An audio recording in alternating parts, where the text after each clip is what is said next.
မင်္ဂလာပါငယ်လူရှင်ကနေကြိုလိုပါတယ်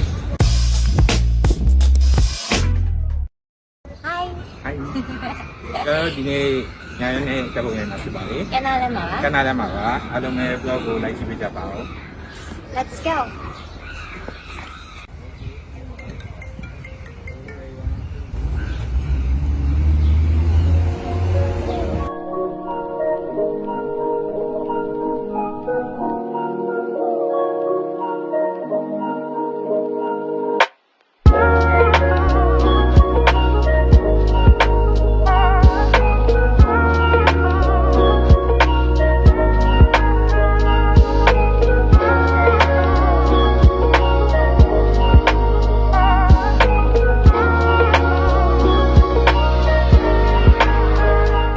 အခု85နဲ့ရကြယူပါလို့တစ်ခါကြောင်းမှာဖြစ်ပါလေ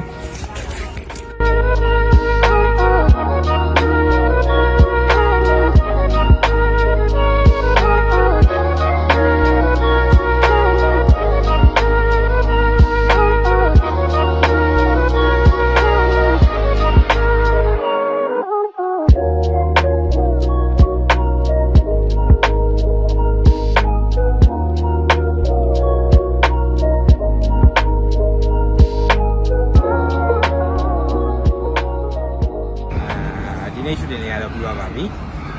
ပြီးတော့ ပြီးသွားပါပြီအားလုံးတော့ like ကြည့်ပေးလို့ကျေးဇူးတင်ပါတယ်